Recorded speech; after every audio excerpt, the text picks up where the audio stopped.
All right, welcome back everybody. This is Xltactical and thank you guys for joining me on another video. As you guys can see from the title of this one, we are talking about budget or cheap optics versus other options that are out there. We're not talking about the top tier, anything like Trijicon, because I personally, don't find my reason to pay that much for optics, not at this point yet. I do spend a good amount of money on optics, just I can't reason with that where an optic is going to cost me more than the firearm that I'm putting it on. But we're going to be talking a little bit about, budget versus non so budget optics. Is there a difference? Should you be staying away from one versus the other?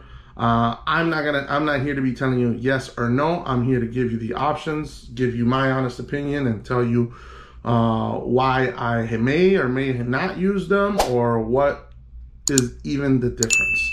If you've already subscribed, thank you guys very much. If you haven't, please consider it. And if any of this information is useful, smash that like button.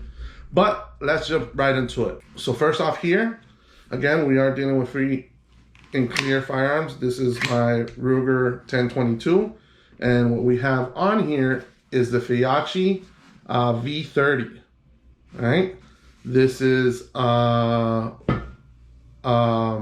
red dot that comes with two different types of mounts on it. It does have push button designs. It has 2032 battery, brings a kill flash, turrets that are outside but are protected. The turret caps have the little tool for adjustment, and it is a red dot, not a red and green dot. To compare it with, we have here what a lot of people tend to use for a lot of rifles out there. This is sitting on my FM9 Foxtrot mic AR9. This is the Romeo 5. This also has two different mounts that it would come with, either this one or lower mount. It has 2032 battery. It has push button designs. Turrets are covered. And the caps do have that little tool for adjustment. Brightness settings, even nighttime shooting settings as well. So on the Romeo 5, we're talking about a price point of about $130 to $150. You can find it cheaper from time to time. It comes with a 2032 battery. It boasts a 40,000 battery life. And it has 10 settings, 8 day settings and 2 night shooting settings. It is a 2 MOA, which is really nice. And, again, it's synonymous with that whole Sig Sauer line. The fact that you can do 2 mounting optic mounts is good. Now, does that boast different to the Feyachi? Let me tell you a little bit of what the Feyachi brings. So now we want to compare it to the Feyachi V30, right? So the V30, price on this one is $75, but you can probably find this $10 to $15, if not more, because Feyachi runs ads, run sales all the time. Again, similarities to this one: aluminum housing and design. It has 2 different mounting options. It has a low mount and an absolute mount, is what you see here. It brings all the tools and everything like the Sig would. The Sig does have these little lens covers, right? They're just little rubber in design. You pull them off. These actually have lens flip-ups. I took it out for now, but it does boast the same type of battery life. Now, these don't have nighttime settings, but it does have 8 regular settings, brightness. What I have found that is different, and this is a cheaper optic, is at its brightest setting, the Sig starts to bloom a little, has like a little starburst, where the Feyachi, I have not.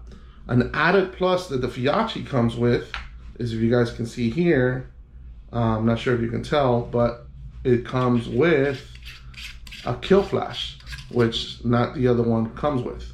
So that's an added plus at a fraction of the price, which I think that the Feyachi. Now, typically, these red dots have some things that they don't normally offer. Auto on, auto off. The Sig Romeo 5 has the Multac. So whenever it senses motion, it turns on. If it sits for a while, it turns off. This actually does bring it for a fraction of the cost. The lens clarity is really nice on both of them. There is a hint of blue on it, which I think most of you guys know that it does come with that. I do think the Sig might have a little bit clearer glass than the other one. The turrets actually are very easy and clickable adjustments, so I like that out of both of them. And they both bring pretty much the same components, batteries and all that stuff with it. Now, why would someone go with this or someone go with that? Would you stand behind that kind of brand loyalty? Do you think that would be better in this case? I don't know. You have to make the choice of that. I will tell you this Feyachi, I've put it on this one, which is a 22 long rifle, 22 caliber.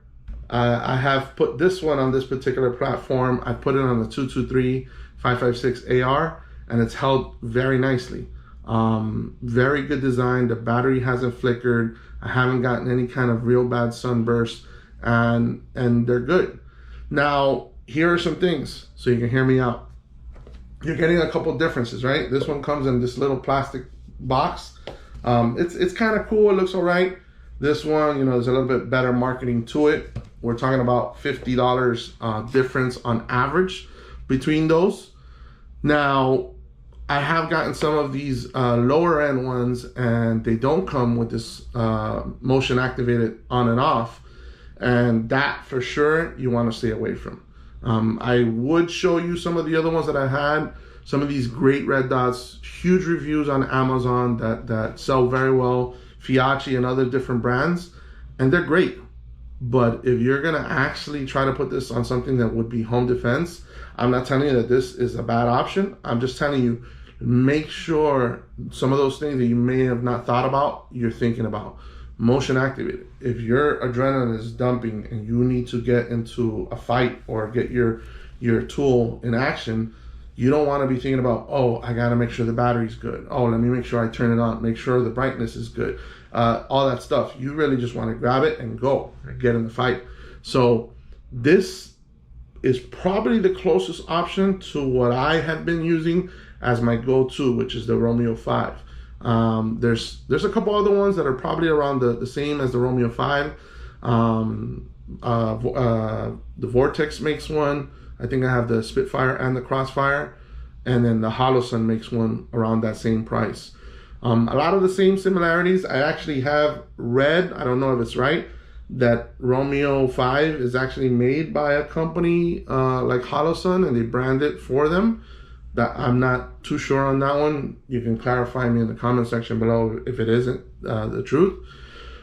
But you know, that is what I have here. You know, you have a $50 difference, and sometimes these differences are actually even more.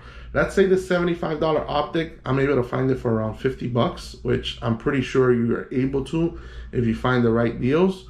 That makes it over $100 difference. You know, would you test or would you trust this to put your life on the line on it? I don't know. You know, before I was ignorant and I would say yes, absolutely, yeah, that doesn't make a difference, right? But I've come to see that quality control goes into it, components that don't work on and off, and right. I'll tell you, I've had the cheapest of red dot, a $20 red dot, and it's still going. So I can't speak ill of it. I can't say, oh, this thing took a dump. No, I've tested it the way I test. I haven't shot 10,000 rounds through it because that's not how I shoot, but I've shot the rounds that I shoot, and I put it across different platforms, from shotguns to ARs to different things, and they've held steady. I have yet to send one back saying that it's malfunctioned. Now, have I had to re-zero some? Absolutely. You know, that's where I say some of the bigger ones are better, more expensive ones tend to perform a little bit better. But, you know, is there a difference? There is some. Is there some that would be say like, oh, you shouldn't even buy this? No. Like this, I feel real comfortable being on this particular project. It's my 22 caliber. Eventually this is going to be a very big project, and we're going to do a lot of different things, and it's going to be something, and I'm going to trust my life on it, because that's going to be in a backpack that's going to go around with me. But I feel that it's going to be perfectly usable for what the application that I want. This is my home defense, and do I trust this one on there? Absolutely. Would I put this on here? Yeah, I can. Would I put it on there and leave it there for my home defense? I'd have to think about it a little bit more, but you know, it does cross a lot of the check marks that I'm looking for. It's just a matter of how comfortable I would feel on that. But let me know what you guys think. You know, is there a big difference, an option on what you have? Why you would get one and not the other? I'd really be intrigued to find out what your thoughts are. Stay tuned. We're going to be doing a little bit more in-depth reviews on some of these, where we're going to talk a little bit more general about one particular optic, and then get you guys out to get that stuff out to the channel for you. As of the time of this video, we are at 3,000. So thank you guys very, very much. Goals for next year, I'm going to try to hit 5. I know I can do it. I know you guys can do it. I know you guys continue to share and like this information. So I thank you guys every time very much. I'm very humbled by all the things that you guys continue to comment down below. But until next time, see you guys later.